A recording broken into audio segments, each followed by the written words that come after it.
Alors bonjour tout le monde et bienvenue dans l'émission Bleu-Jaune. On doit en être à la numéro 4, si ma mémoire est bonne. Alors aujourd'hui, j'aimerais partager avec vous, et ceux qui me découvrent pour la première fois, je m'appelle Guillaume, ok? Et dans cette chaîne, je partage avec vous plusieurs choses. Je partage avec vous des astuces mieux-être pour ceux qui connaissent du stress professionnel, mais tous les autres aussi finalement. Et le stress professionnel, vous savez, il peut être divers. Par exemple, je pense aux gens qui ont le trac parce qu'ils doivent prendre la parole, parce qu'ils doivent remettre des rapports, faire toutes sortes de travaux qui font qu'ils ont le trac. Le trac, c'est terrible parce que ça fait les mains moites, ça fait transpirer, ça fait aller aux toilettes 5 minutes avant un rendez-vous important. Et puis, il y a ceux qui sont plus sujets à la peur, la crainte ou la peur par rapport à la hiérarchie. Parce qu'il y a des chefs, il y a des managers qui sont pas faciles, hein, ou il y a des postes où vous avez des responsabilités, du poids sur les épaules, puis vous devez rendre des comptes. Alors, il y a ça aussi qui se manifeste. Et puis le troisième type de stress professionnel, je dirais, c'est quand on trouve plus de sens à ce qu'on fait.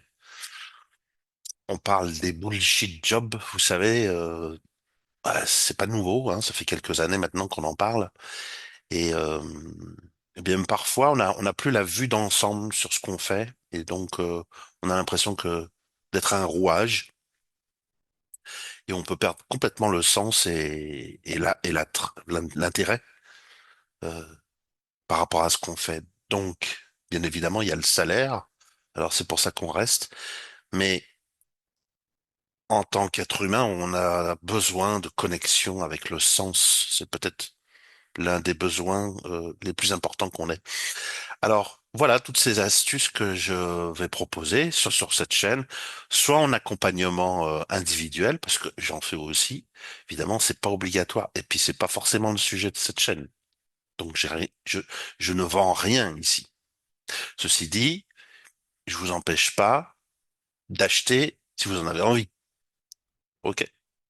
Et pour ça, il suffit d'aller visiter les liens qui sont en description, et puis tout de suite, vous allez pouvoir, par exemple, passer un appel pour une première consultation gratuite pour faire connaissance, puis que moi aussi, je vous connaisse, et puis qu'on échange sur vos défis, sur vos problématiques. Voilà. Mais euh, cette chaîne, elle a aussi pour vocation d'être, j'allais dire, récréative, ou oui, de proposer du contenu en tout cas qui va aussi vers le mieux-être. Par exemple, j'offre des lectures de contes régulièrement, qui connectent à la sagesse, qui connectent au réenchantement. J'offre des séances de sophrologie qui permettent un voyage intérieur, une reconnexion à soi, une régénérescence, parce que et quand on n'est pas en vacances, souvent, je sais pas si vous avez remarqué, on est déconnecté de la nature, et quand on n'est pas en connexion avec la nature, on n'est pas en train de se régénérer. Voilà. Alors, ce qui est magique avec la sophro, c'est que on peut le faire sans avoir à prendre un billet d'avion, sans avoir à prendre la route, hein, pendant une journée ou une demi-journée. Voilà. Donc, c'est un côté pratique de faire de la sophro, de participer à ces séances-là.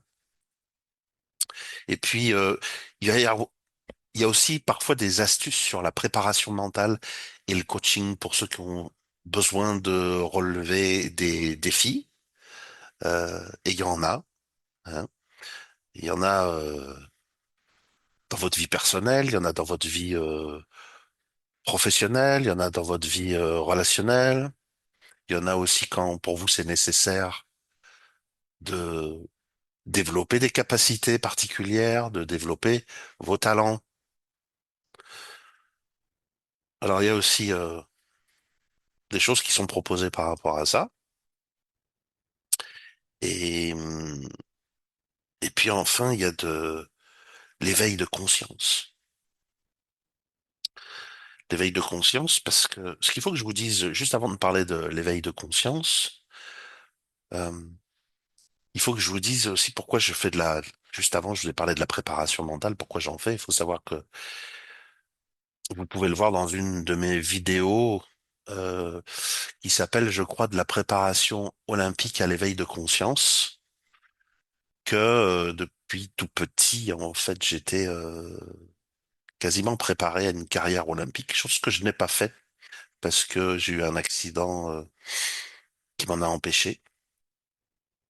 Mais en tout cas, ça a provoqué chez moi un attrait pour ces choses-là, pour la préparation mentale. Donc, j'en ai fait en tant que pratiquant, j'en ai fait en tant qu'entraîneur, et puis j'ai fini par apprendre complètement cette discipline, et puis aussi par euh, collecter certain nombre de disciplines connexes qui vont très bien avec la préparation mentale, comme le coaching, comme euh, la sophrologie, comme l'hypnose, comme la PNL, programmation neurolinguistique. Vous connaissez ça? C'est extraordinaire, la PNL. Euh, et puis par l'éveil de conscience aussi, parce que on fait de plus en plus méditer les athlètes. On s'est rendu compte qu'ils avaient des expériences qu'on appelle de flow ou des états de grâce qui sont très similaires à des, des éveils soudains, des éveils de conscience qu'on peut avoir quand on pratique de la méditation, par exemple. Voilà. Alors c'est intéressant de naviguer entre les deux, entre l'éveil de conscience proprement parlé et puis ces phénomènes de flow, d'état de grâce que tout le monde peut connaître en fait. Et puis il y a donc l'éveil de conscience à proprement parler. Et pourquoi je vous propose ça? En quoi je suis légitime pour vous parler de ça? Et ce que je peux vous dire, c'est que j'ai passé une quinzaine d'années en contact avec deux traditions qui sont la tradition tibétaine et la tradition japonaise du Zen Soto de façon très investie au point où j'ai failli devenir moine. Je l'ai pas fait parce que j'étais père de famille. Alors donc, quand je parle de ça, je me positionne surtout pas ni comme un gourou, ni comme un guide spirituel, pas du tout, mais plutôt comme un randonneur. Voilà, c'est le terme que j'ai trouvé. En plus, vous avez vu derrière moi, il y a un magnifique paysage de montagne. Alors, c'est ça, une sorte de randonneur spirituel. Et ceux qui trouvent qu'il y a du sens à randonner aussi, bah, pourquoi pas m'accompagner, eh bien, ils sont les bienvenus. Bien sûr. Alors justement, aujourd'hui, ce que je vais faire, je vais vous parler de l'intérêt, en fait, de faire de la pleine conscience ou de l'éveil de conscience. Je sais pas si vous avez remarqué, mais chez nous, les humains, il n'y a rien de plus instable que nos émotions et ce qu'on appelle notre morale. Avoir le moral, pas avoir le moral. Voilà. C'est l'intérêt aussi de travailler sur deux tableaux, c'est-à-dire sur le mieux-être relatif. Donc pour ça, ben, il y a plein de choses que je vous ai déjà citées. Et puis le mieux-être ultime, qui est plus absolu, plus ultime, qui vous permet de prendre un chemin d'éveil de conscience. Et qu'est-ce qui se passe pendant qu'on prend ce chemin d'éveil de conscience, ceux qui le souhaitent, on fait vraiment un travail profond. Certains vont employer le terme spirituel. Je l'emploie pas forcément beaucoup, mais c'est quand même de ça dont il s'agit. C'est-à-dire que, en tant qu'humain, on a un potentiel qui est absolument autre que celui qu'on a toujours connu, qui est, on le localise de plus en plus avec les recherches qu'on fait maintenant sur le cœur. On est capable de mesurer l'activité magnétique du cœur et donc on se rend compte qu'il y a quelque chose d'autre que simplement notre cerveau et en tout cas l'être humain tel qu'on le concevait avant. Donc c'est fascinant parce que les sciences, on va dire, sont en train de rejoindre les traditions. Et pourquoi je vous dis ça? Parce que ce qu'on dit dans les traditions, c'est que justement, on a tendance à cacher ce potentiel. Par quoi? Par un mental ego qui prend toute la place. C'est l'arbre qui cache la forêt.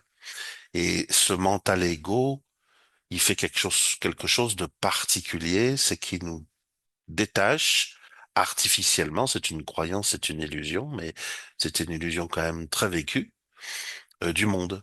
De sorte qu'on croit qu'il y a nous et le monde, alors qu'en fait, on fait partie du monde. Voilà. Et pourquoi c'est problématique? Parce que à ce moment-là, l'ego, le mental ego fait une chose, c'est que se croyant séparé du reste du monde, euh, il se croit potentiellement aussi menacé par des choses qui pourraient lui arriver dont il ne veut pas, et par des choses qui pourraient le quitter alors qu'il veut les garder. Donc il entretient un rapport, ce mental ego, avec la permanence des choses. On voudrait que les choses soient permanentes. On voudrait que nos instants de bonheur durent pour toujours, et on voudrait que, euh, au contraire, les instants d'insatisfaction, les instants de frustration, les instants de chagrin, voilà, tout ce qui est désagréable ne nous arrive pas. Le problème, vous avez remarqué, c'est que ça marche pas. On a beau le vouloir, ça marche pas parce que la vie fonctionne pas comme ça. Voilà. Et mais nous, comme on crée de la résistance à la vie, eh bien, on déguste, on souffre et on a des hauts et des bas. On a le moral, on n'a plus le moral, on vit des émotions heureuses, on vit des émotions pas du tout heureuses. Donc c'est important enfin c'est important pour ceux pour qui ça fait sens, c'est intéressant d'avancer sur cette voie d'éveil de conscience, puisque dans ce que je propose, en fait, on prend souvent le contre-pied du mental ego. Prenant le contre-pied, on l'érode en quelque sorte. Vous voyez, les montagnes qui sont derrière moi, elles sont les ancêtres des plages et des déserts. C'est l'érosion qui crée les déserts et les plages. L'érosion par le vent, l'érosion par l'eau. Ok. Donc là, il y a une forme d'érosion dans le chemin qui s'obtient par la pratique du chemin. Donc voilà, c'est ça que je propose dans cette partie-là. Et tout de suite, sans attendre, on va passer au concret. On pourrait dire, voilà, ça pourrait presque être le titre de l'émission, je l'ai pas encore décidé. Ça pourrait être, t'as le moral ou t'as pas le moral? Je vais le travailler, je vais voir si ça va être le titre. Mais en tout cas, ça touche la question du moral. Alors, il y a un moyen relatif, avant d'aller dans le moyen absolu, que je vous propose. Là, c'est des questions que vous allez pouvoir,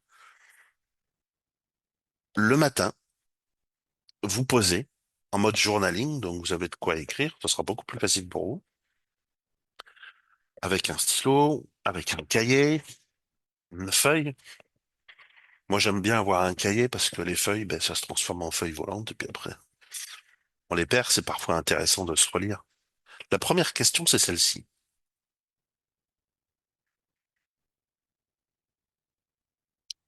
Tu peux la noter, appuie sur pause, avant de la noter. Quels sont les aspects de ma vie dont je suis heureux actuellement? Pour quelles raisons en suis-je heureux? Et quel effet cela a-t-il sur moi? C'est une question qui est pas évidente à répondre, surtout quand on n'a pas le moral. Alors, parce que quand on n'a pas le moral, c'est un peu comme quand on a des émotions négatives comme la peur, par exemple, ça a tendance à créer un effet tunnel. Donc, on voit que ce qui ne va pas. Là, l'idée, c'est d'élargir à d'autres contextes. Ouais, par exemple, ben, je vais pas bien parce que ça fait 15 jours que j'ai pas vu le soleil, mettons, ce qui fait un mauvais temps. Alors, quels sont les aspects de ma vie dont je suis heureux? On peut les trouver. J'ai un bon chez moi, j'ai une voiture qui fonctionne bien, je dis n'importe quoi, hein. J'ai passé des bonnes vacances il y a pas si longtemps.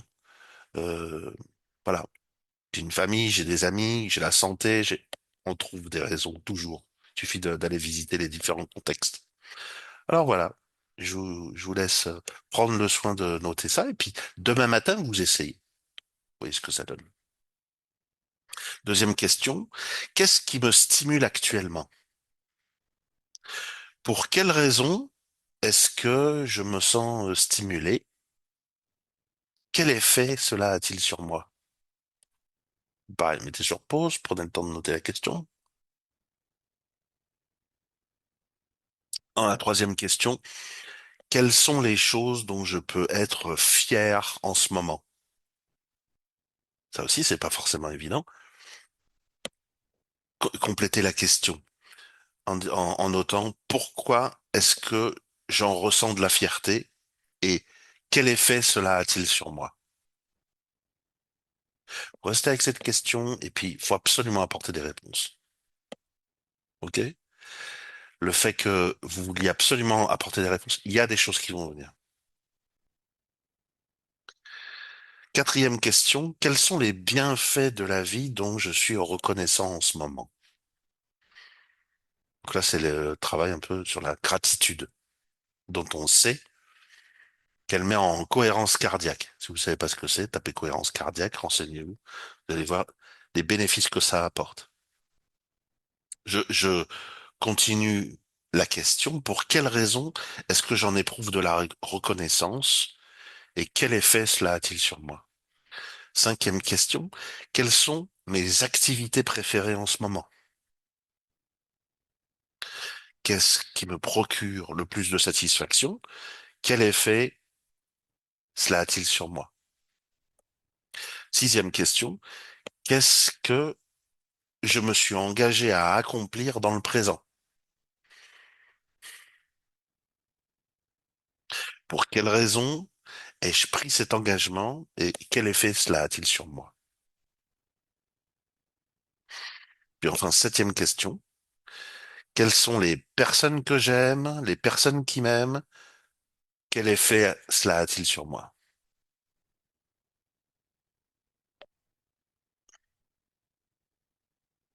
Et puis là, je pense aux gens qui sont seuls, parce on vit une époque de plus en plus de gens sont seuls à cause de la mise à distance, les réseaux, etc.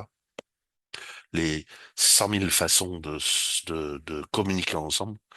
Trop de choix tue le choix, donc les gens communiquent plus ensemble. C'est l'effet perverse de cette chose-là. Alors oui, il y a de plus en plus de gens qui sont seuls.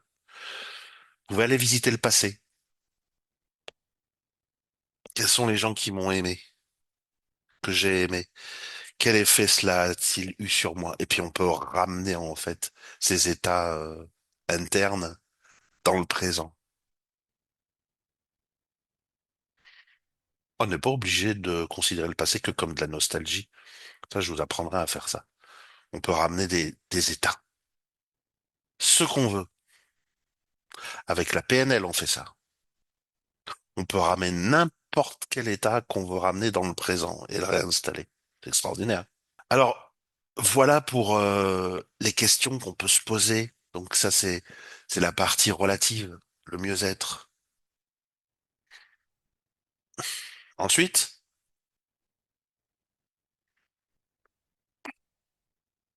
Je parlais de cette réalité de l'insatisfaction et de la frustration et cette possibilité de conjurer ça par la gratitude.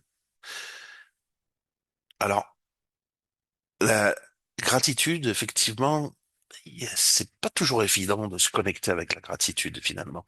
On veut encore, il s'agit de la même chose, de ramener des états qui vont être plus porteurs, qui vont être meilleurs pour nous, qui vont nous amener du mieux-être, qui vont nous faire quitter le spleen, le moral à zéro.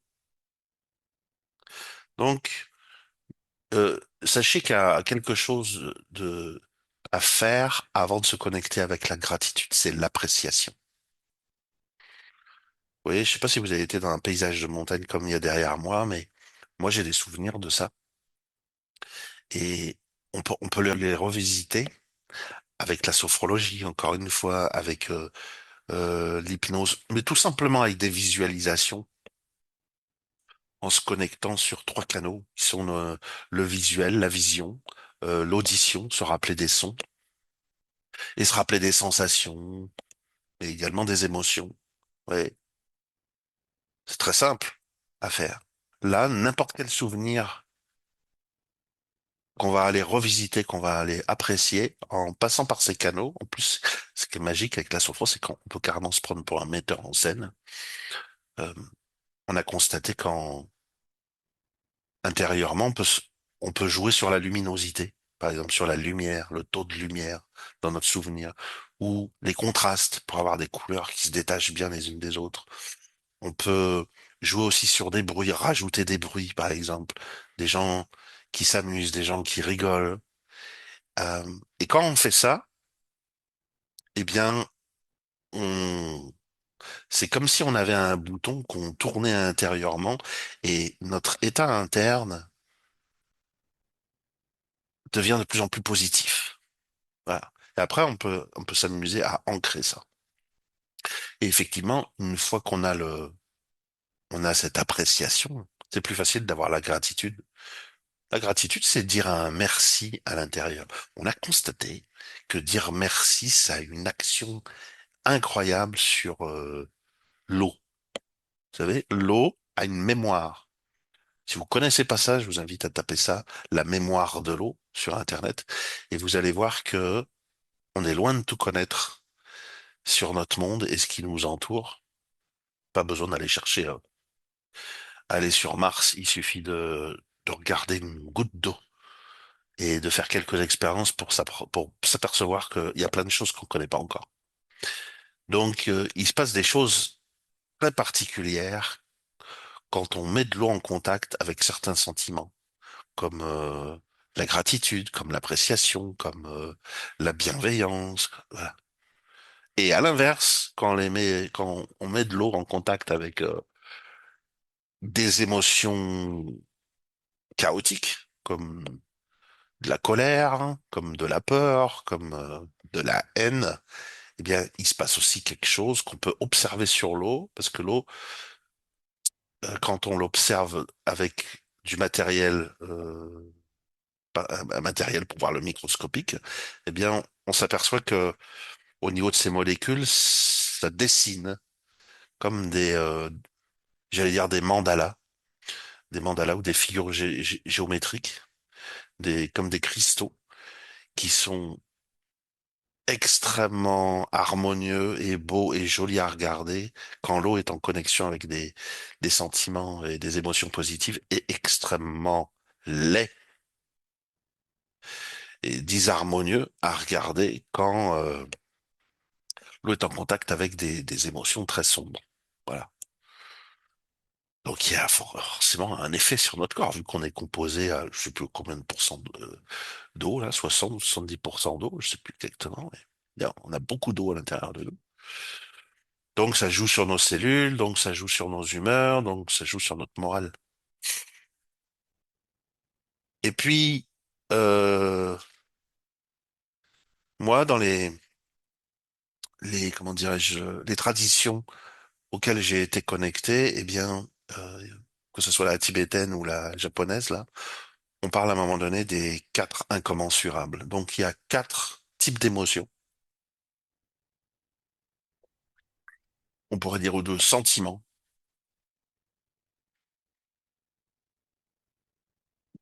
que si vous les cultivez, eh bien, les bienfaits, comme son nom l'indique, vont devenir incommensurables. Vous savez, je ne sais pas si comme moi vous croyez à ça, mais euh, dans ces traditions, on parle de karma.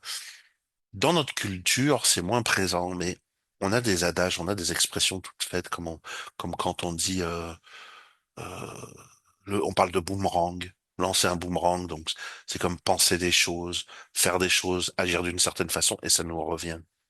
Ok? Alors souvent c'est quand on agit mal, parce que le boomerang, quand il revient en général, le sous-entendu c'est qu'on se le prend dans le visage. Mais il y a aussi d'autres expressions comme ça qui, je sais pas depuis quand elles datent, qui sont très vieilles, comme euh, on récolte ce qu'on sème. Donc tu sèmes quelque chose. Si tu sèmes un citronnier, une graine de citronnier, tu vas pas obtenir un pommier. Tu vois. De la même façon, si tu sèmes de la bienveillance,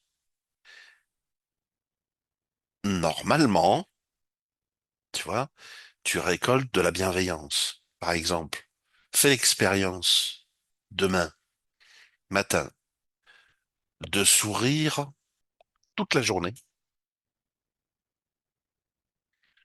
Ou si tu veux, si tu préfères seulement le matin, si c'est trop dur pour toi.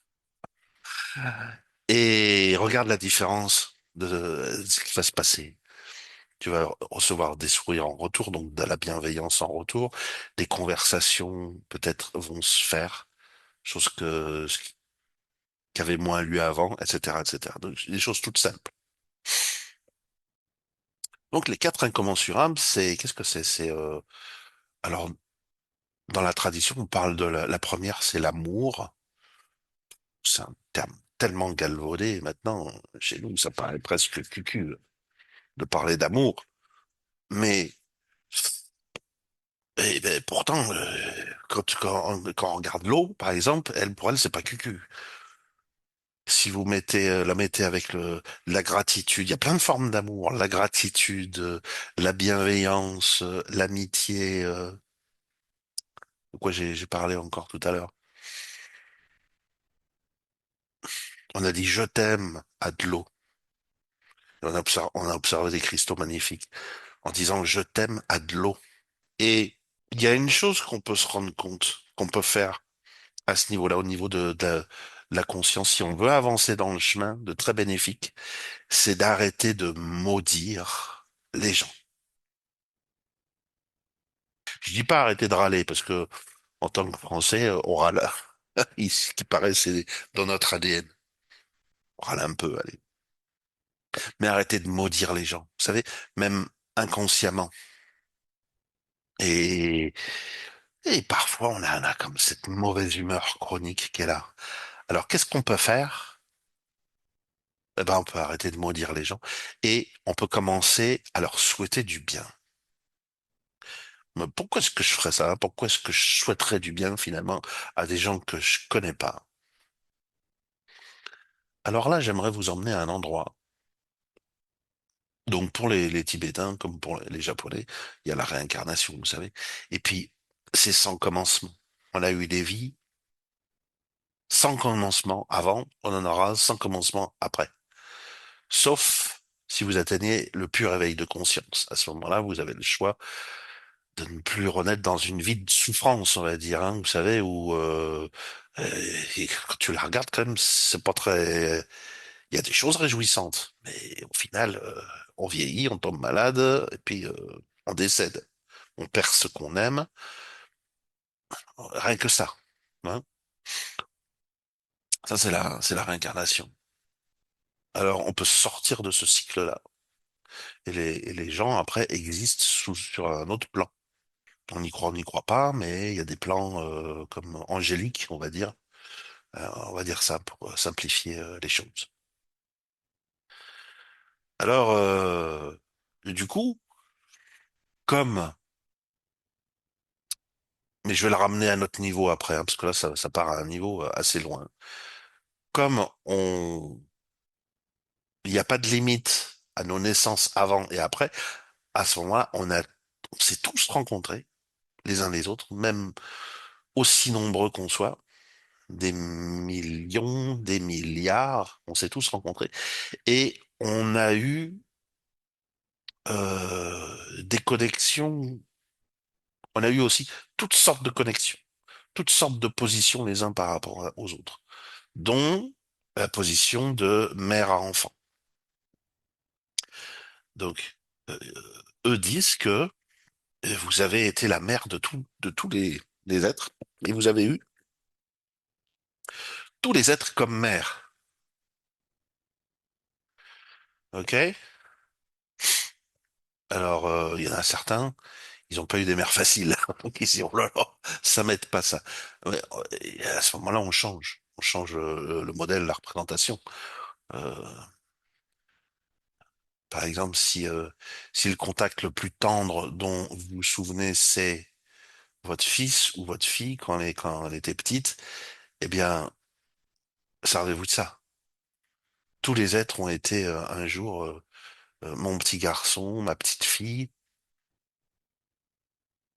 ok? Vous servez ce qui est intelligent pour vous, pour pouvoir vous connecter à ce qu'on appelle l'amour inconditionnel. On dit méta, je crois en sanskrit, ou maîtrie. Maîtrie ou méta, c'est l'un des deux. Je crois que les deux sont utilisés. C'est un amour qui est inconditionnel. Et celui-là, on peut le stimuler en faisant des souhaits, en souhaitant le bien des êtres. On n'est pas obligé de le dire à haute voix pour pas passer pour un fou, mais on peut souhaiter de plein de façons différentes que les êtres soient heureux. Bon, déjà, on peut juste le souhaiter comme ça. Puissent tous les êtres être heureux. Mais moi aussi inclus dedans. Mais oui, s'ils ont été tous mes mamans ou mes petits garçons et petites filles, ce qui est le plus précieux pour moi, alors je peux méditer là-dessus et puis souhaiter leur bonheur. C'est logique, non? Ça, c'est l'amour.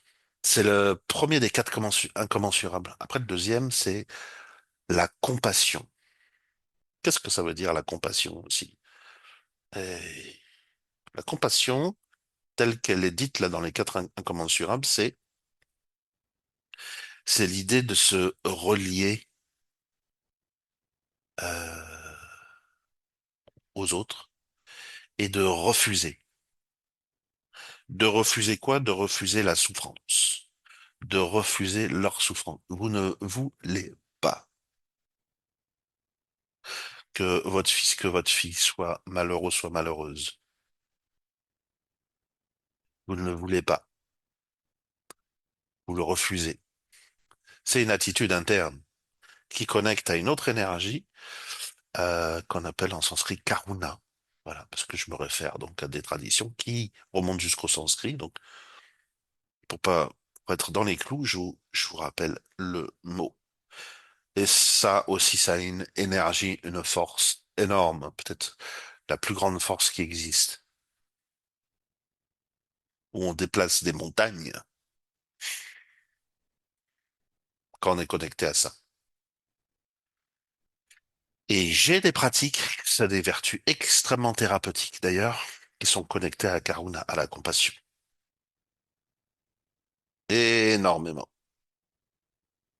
Et ceux qui sont intéressés, encore une fois, je les invite à les vivre en consultation.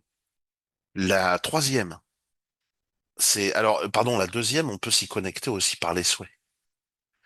Euh, le souhait traditionnel, c'est, on dit, puissent les êtres être séparés de la souffrance. Alors, la souffrance, c'est un terme générique, mais vous avez compris ce que ça voulait dire, hein. C'est la souffrance psychologique, mais il y a la souffrance physique, voilà. Voilà. Quand vous faites ça, vous émettez une fréquence. C'est pas parce que vous le faites que ça n'arrive pas, mais en tout cas, vous émettez une fréquence et cette fréquence agit dans le monde. Vous savez, je vais vous donner une anecdote par rapport à ça. J'ai plus la date exacte, mais je crois que c'est au début des années 90. Puis il y a eu aussi, dans les années 80, on avait des expériences là-dessus, euh, sur la méditation transcendantale. Aujourd'hui, on obtient les mêmes résultats avec la cohérence cardiaque. Et la cohérence cardiaque, c'est beaucoup plus simple de s'y mettre qu'en passant par les longues heures de méditation. Hein. C'est très rapide de se mettre en cohérence cardiaque. Ça prend 5 minutes. C'est énorme. Alors, il y en a qui connaissent, hein, vous savez, c'est respirer à une certaine fréquence, etc. Puis à ce moment-là, ben, ça aligne, en fait. Le cœur devient cohérent et il agit en harmonie avec le reste de l'organisme. Voilà. Parce qu'il n'est pas cohérent, en fait, notre cœur. On peut le rendre cohérent. Ceux que ça intéresse, renseignez-vous également. Parce que c'est rien que ça, de parler de ça, ça demanderait des heures. Alors, que je perde pas le fil, je vous parlais de ça et puis voilà. Donc ils l'ont fait sur l'expérience de la méditation transcendantale, mais on sait maintenant que ça met dans le même état la cohérence cardiaque. Donc ça aurait très bien pu se passer avec des gens qui étaient simplement en cohérence cardiaque parce que la méditation transcendantale met aussi en cohérence cardiaque, mais plus de temps à le faire tout simplement. Euh, et c'est pas pour ça qu'elle est moins bonne, parce qu'elle développe aussi d'autres choses. Alors voilà, ils ont repéré, je crois que c'était à New York, ils ont fait méditer, je sais plus si c'était une centaine de personnes ou plus pendant un mois. Et à ce moment-là, c'était une époque où il y avait beaucoup de criminalité. Ils ont observé une chute de 23% de la criminalité pendant ce mois où il y a eu 100 personnes qui se sont réunies dans un endroit à New York. Euh, ils ont fait aussi, ils l'ont fait plusieurs fois cette expérience dans les années 80 également. Donc ils ont observé que ça avait sauvé, je sais plus, 16 vies par mois, un truc comme ça.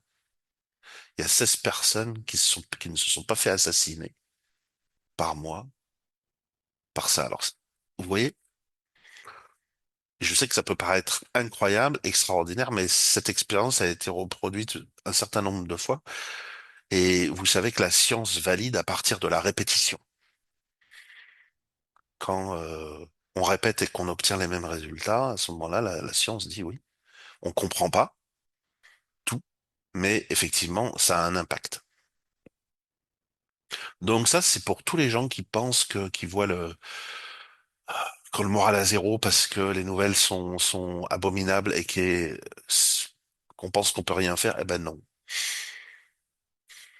on peut faire quelque chose. Donc imaginez, là c'était à l'échelle d'une ville, New York, mais si c'est à l'échelle du monde, ça aiderait combien de personnes? Ok? Des personnes dont on sait avec lesquelles on est lié de vie en vie, si on croit à ça, ce genre de choses, de réincarnation. Mais même si on ne croit pas à la réincarnation, vous savez, on peut se figurer que qu'est-ce qui fait que votre meilleur ami est votre meilleur ami, finalement? Parce que un jour, vous avez rencontré cette personne par un concours de circonstances. Imaginez que ce concours de circonstances ait été différent et que ce soit une autre personne qui soit devenue votre meilleur ami. Une personne qu'actuellement vous connaissez pas.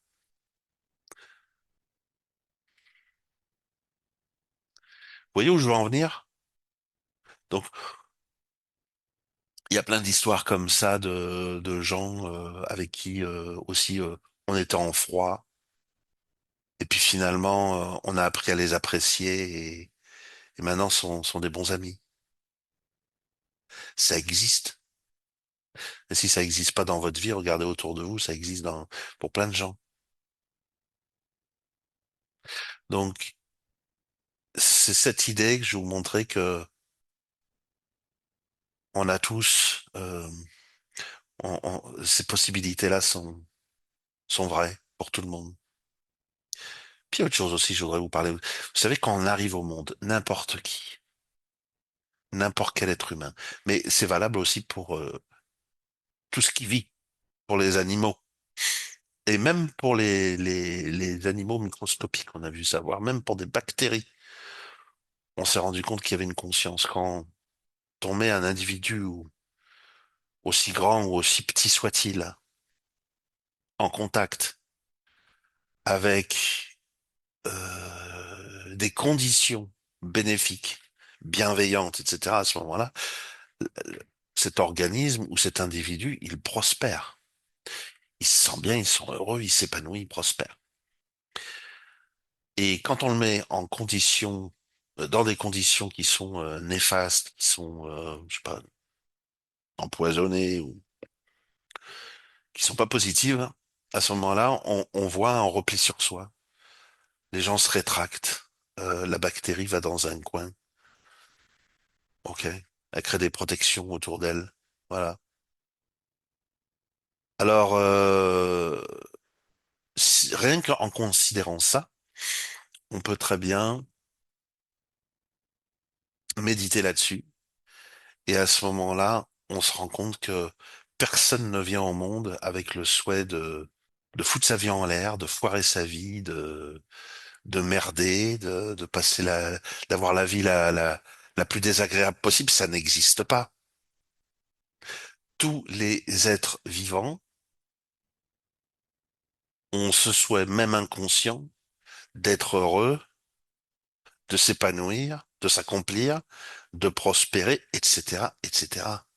OK? Donc, rien que si on médite sur ce fait-là, on peut rentrer dans une sorte de communion où après c'est beaucoup plus simple de souhaiter le bien des êtres et de souhaiter qu'ils ne soient pas affectés par la souffrance, par le mal-être, par toutes les conditions difficiles. Le mental va dire oui, non, non, mais j'y peux rien. Mais là, c'est pas le mental qui parle. C'est votre cœur, c'est votre ventre qui parle. Ok. La troisième, vous tenez le coup, vous tenez le choc. J'espère que ça vous intéresse. La troisième condition incommensurable, c'est se réjouir. Se réjouir des bonnes choses et du bonheur. Alors là, ça aussi, c'est intéressant. Parce que on a un truc qui se met en travers du chemin, nous, souvent, les humains, c'est la jalousie. Je passe un moment pas facile. J'ai pas de peau, j'ai pas de chance, je regarde les autres, ils sont heureux. Moi, je suis célibataire, les autres sont heureux en amour. Moi, j'ai des problèmes financiers, d'autres réussissent financièrement. Waouh, je suis jaloux. Je, au lieu de me réjouir pour eux, je me sens mal à l'intérieur. C'est la jalousie. Alors, elle est plus ou moins exprimée. Parfois, il y a des gens, ils font des coups tordus par jalousie. Parfois, juste, c'est juste, je me sens mal. Je vois quelqu'un qui réussit, je me sens mal. Parce que je suis jaloux.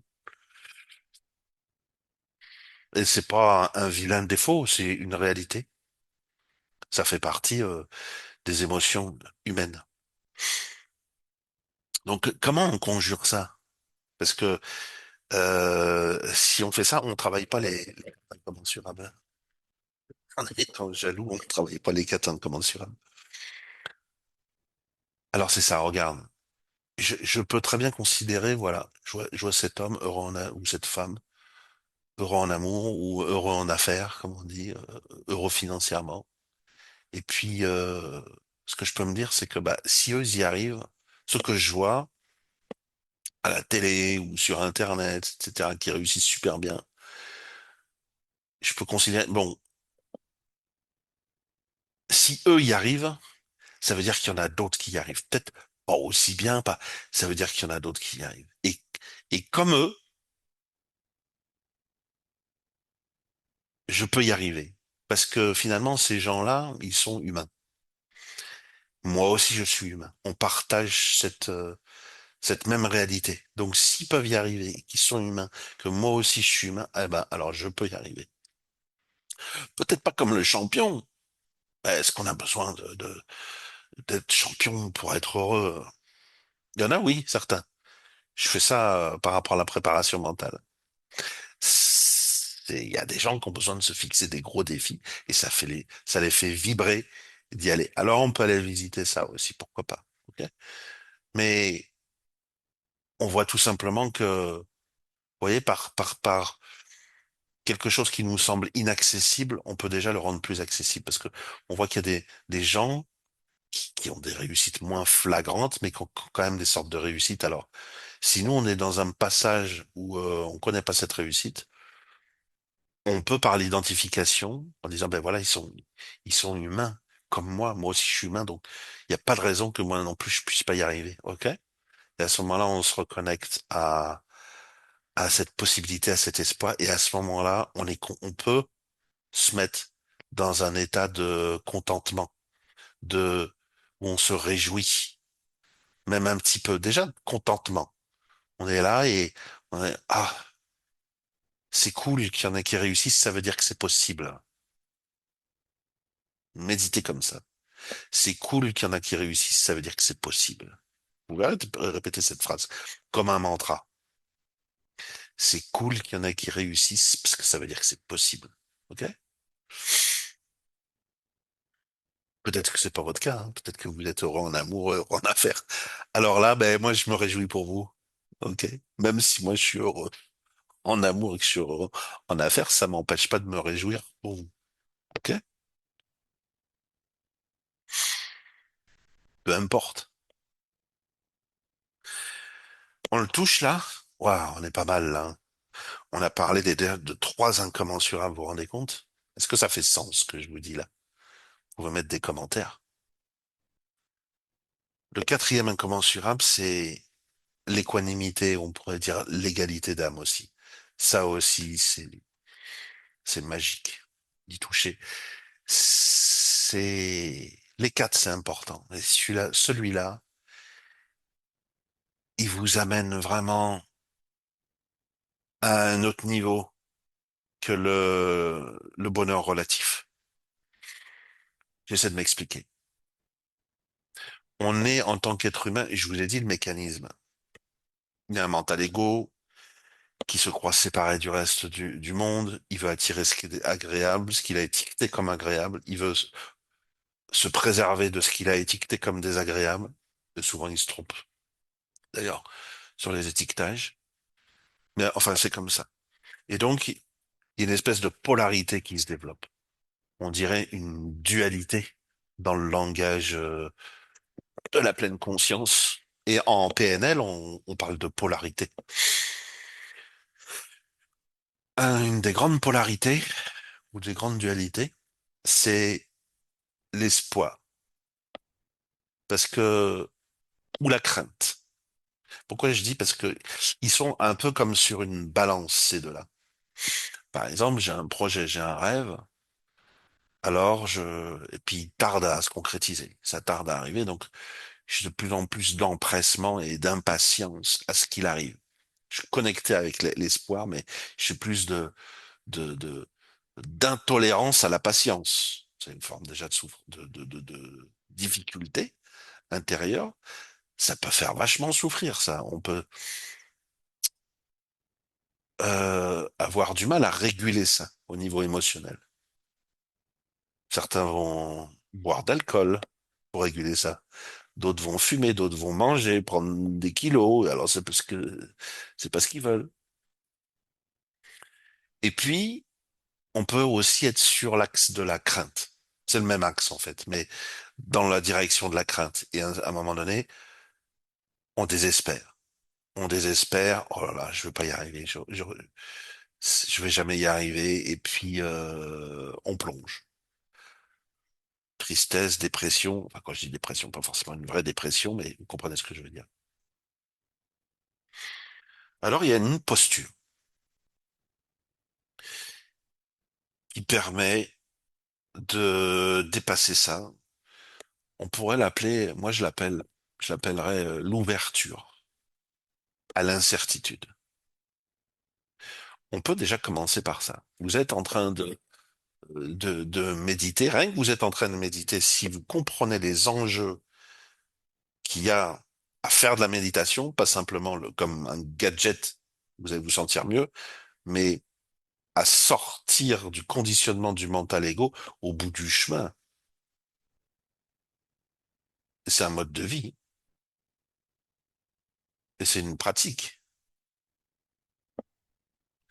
C'est pas en claquant des doigts que ça se produit. Mais si on se met sur ce chemin déjà, on se reconnecte avec le sens profond de pourquoi je vis. Parce que quand il n'y a plus ça au bout du chemin, quand il n'y a plus l'illusion du mental égo, quand tout ça c'est défait, qu'est-ce qui se passe? Ben, vous perdez tout.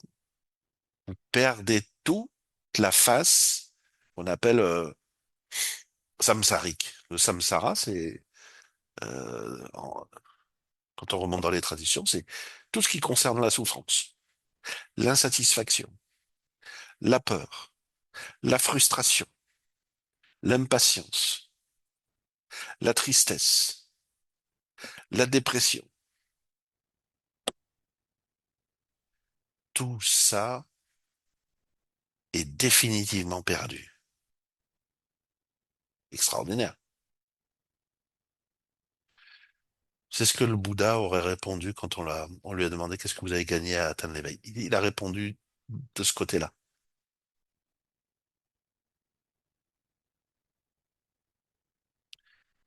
Il a fait exprès. Il aurait pu dire, oh, à la place de ça, maintenant, il y a un contentement, une joie pour rien qui ne dépend pas des circonstances extérieures.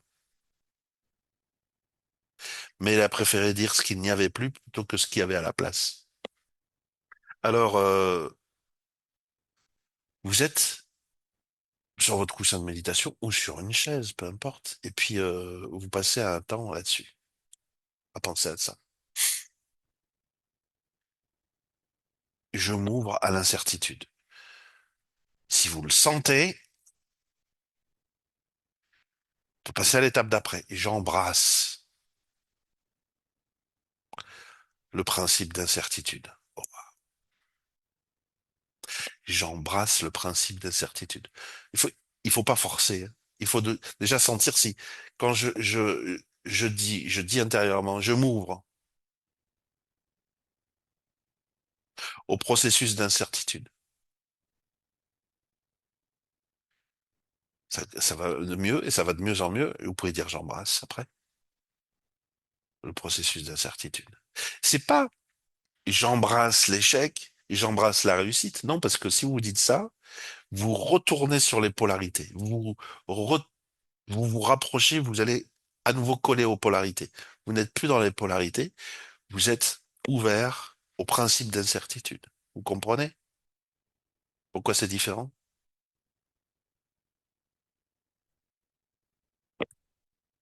Et en allant plus loin, on peut passer de l'incertitude à l'imprévisibilité. Je m'ouvre à l'imprévisibilité. Je m'ouvre à l'imprévisibilité et quand je le sens bien, j'embrasse l'imprévisibilité. Ce qui est formidable, ce qu'on peut ressentir déjà en le faisant, c'est que cette impermanence, à ce moment-là, n'est plus une menace. L'impermanence n'est plus une menace. L'impermanence euh, elle devient potentiellement source d'opportunités, de potentialités. Mon regard change complètement et c'est comme si c'était une règle centrale qu'on pourrait installer et qui me fait appréhender la vie complètement différemment. Voilà, tout ça est un travail. Et on a balayé là les quatre incommensurables. C'est beaucoup d'attention que je vous ai demandé. J'espère que ça vous a intéressé. En tout cas, le pratiquer va vous apporter euh, de grands bénéfices si vous le faites régulièrement. Après, à la fin de cette émission, il va y avoir la lecture du conte. Donc, vous me verrez plus forcément à l'écran. Je pense que je vais la faire en off. Et puis, je vais vous laisser, je pense, là-dessus pour aujourd'hui. Donc, la lecture du conte. Ouais. Vous voulez que je vous fasse une petite sophro aussi? Je peux vous faire une petite sophro. Sauf que ça prendrait du temps de vous faire la sophro. Donc, ce que je vous propose, c'est la lecture du conte en off. Et puis la sophro, je vous la ferai la prochaine fois, la semaine prochaine. OK? Donc, c'est fini pour aujourd'hui. Vous avez la lecture du conte juste après. Moi, je vous dis ciao, ciao. Et puis, je vous souhaite une excellente journée. Un roi avait, fils unique, un jeune prince courageux, généreux et intelligent. Pour parfaire son apprentissage de la vie, il l'envoya auprès d'un vieux sage. Éclaire-moi sur le chemin de la vie, demanda le prince. Mes paroles s'évanouiront comme les traces de tes pas dans le sable, répondit le sage. Cependant, je veux bien te donner quelques indications. Sur ta route, tu trouveras trois portes. Lis les préceptes inscrits sur chacune d'elles. Un besoin irrésistible te poussera à les suivre. Ne cherche pas à t'en détourner, car tu serais condamné à revivre sans cesse ce que tu aurais fui. Je ne puis t'en dire davantage. Tu dois éprouver tout cela dans ton cœur et dans ta chair. Va maintenant, suis cette route, droit devant toi. Le vieux sage disparut et le prince s'engagea sur le chemin de la vie. Il se trouva bientôt face à une grande porte sur laquelle on pouvait lire «Change le monde». C'était bien là mon intention, pensa le prince, car si certaines choses me plaisent dans ce monde, d'autres ne me conviennent pas. Et il entama son premier combat. Son idéal, sa fougue et sa vigueur le poussèrent à se confronter au monde, à entreprendre, à conquérir, à modeler la réalité selon son désir. Il y trouva le plaisir et l'ivresse du conquérant, mais pas l'apaisement du cœur. Il réussit à changer certaines choses, mais beaucoup d'autres lui restèrent, beaucoup d'autres lui résistèrent. Bien des années passèrent. Un jour, il rencontra le vieux sage et lui demanda, qu'as-tu appris sur le chemin? J'ai appris, répondit le prince, à discerner ce qui est en mon pouvoir et ce qui m'échappe, ce qui dépend de moi et ce qui n'en dépend pas. C'est bien, dit le vieil homme. Utilise tes forces pour agir sur ce qui est en ton pouvoir. Ne t'acharne pas sur ce qui ne dépend pas de toi. Et il disparut peu après. Le prince arriva devant une seconde porte. On pouvait y lire «Change les autres».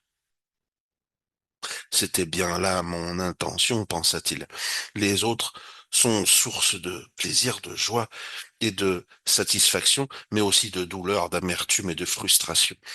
Et il s'insurgea contre tout ce qui pouvait le déranger ou lui déplaire chez ses semblables. Il chercha à infléchir leur caractère et à extirper leurs défauts. Ce fut là son deuxième combat. Bien des années passèrent. Un jour, alors qu'il méditait sur l'inutilité de ses tentatives de vouloir changer les autres, il croisa le vieux sage qui lui demanda: «Qu'as-tu appris sur le chemin?» «J'ai appris», répondit le prince, «que les agissements des autres ne sont pas la cause de mes joies, et de mes peines, de mes satisfactions, de mes déboires. Ils n'en sont que l'occasion ou le révélateur. C'est en moi que prennent racine toutes ces choses. Tu as raison, dit le sage. Ce qui se réveille en toi, quand tu es face aux autres, te révèle quelque chose sur toi-même. Sois reconnaissant envers ceux en compagnie de qui tu te sens vibrer en toi, joie ou plaisir. Sois-le aussi lorsque émerge en leur présence la frustration, la souffrance, car à travers cela, la vie te montre où tu en es et le chemin qui te reste à parcourir.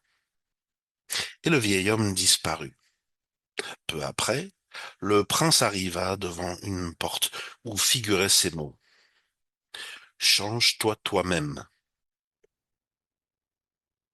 Je le suis, moi-même. Si je suis moi-même la source de mes problèmes, c'est bien ce qui me reste à faire, se dit-il. Et il entama son troisième combat. Il chercha à infléchir son caractère, à combattre ses imperfections, à supprimer ses défauts, à changer en lui tout ce qui ne lui plaisait pas ou ne correspondait pas à son idéal.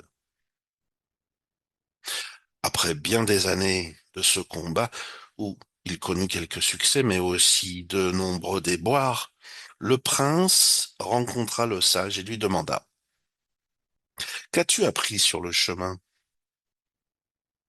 J'ai appris, répondit le prince, qu'il y a en nous des choses qu'on peut améliorer, d'autres qui nous résistent et qu'on n'arrive pas à briser. C'est bien, dit le sage. Oui, poursuivit le prince, mais je commence à être las de me battre contre tout.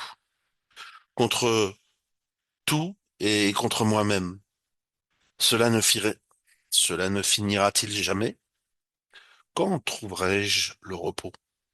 J'ai envie de cesser le combat, de renoncer, de lâcher prise. C'est justement ton prochain apprentissage, dit le vieux sage. Mais avant d'aller plus loin, retourne-toi et contemple le chemin parcouru. Et il disparut. Regardant en arrière, le prince vit dans le lointain la troisième porte et s'aperçut qu'elle portait sur sa face arrière une inscription qui disait Accepte-toi toi-même. Le prince s'étonna de ne point avoir vu cette inscription lorsqu'il avait franchi la porte la dernière fois, dans l'autre sens. Quand on combat, on devient aveugle, se dit-il. Il vit aussi, gisant sur le sol, éparpillé autour de lui, tout ce qu'il avait rejeté et combattu en lui. Ses défauts, ses ombres, ses peurs, ses limites, tous ces vieux démons. Il apprit alors à les reconnaître, à les accepter, à les aimer. Il apprit à s'aimer lui-même, sans plus se comparer, se juger, se blâmer.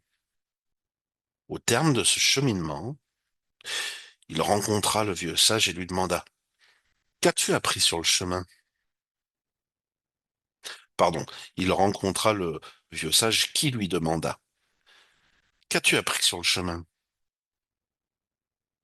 J'ai appris, répondit le prince, que détester ou refuser une partie de moi, c'est me condamner à ne jamais être en harmonie avec moi-même.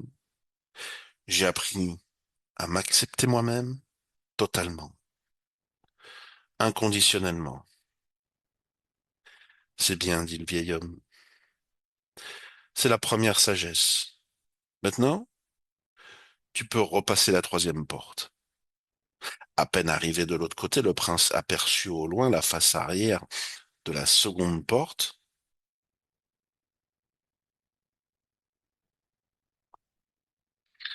et il lut accepte les autres. Tout autour de lui, il reconnut les personnes qu'il avait côtoyées dans sa vie, celles qu'il avait aimées et celles qu'il avait détestées, celles qu'il avait soutenues et celles qu'il avait combattues. Mais à sa grande surprise, il était maintenant incapable de voir leurs imperfections, leurs défauts, Ce qui autrefois l'avait tellement gêné, contre quoi il s'était battu.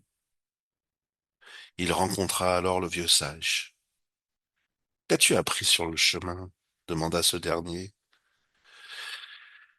J'ai appris, répondit le prince, qu'en étant en accord avec moi-même, je n'avais plus rien à reprocher aux autres, plus rien à craindre d'eux. J'ai appris à accepter et à aimer les autres totalement, inconditionnellement. C'est bien, dit le vieux sage. C'est la seconde sagesse. Tu peux franchir à nouveau la deuxième porte. Arrivé de l'autre côté, le prince aperçut la face arrière de la première porte et lut: Accepte le monde. Curieux, il se dit que je n'ai pas vu cette inscription la première fois. Il regarda autour de lui et reconnut ce monde qu'il avait cherché à conquérir, à transformer, à changer. Il fut frappé par l'éclat de la beauté de toutes choses, par leur perfection. C'était pourtant c'était pourtant le même monde qu'autrefois. Était-ce le monde qui avait changé ou son regard? Il croisa le vieux sage et lui demanda: Qu'as-tu appris sur le chemin?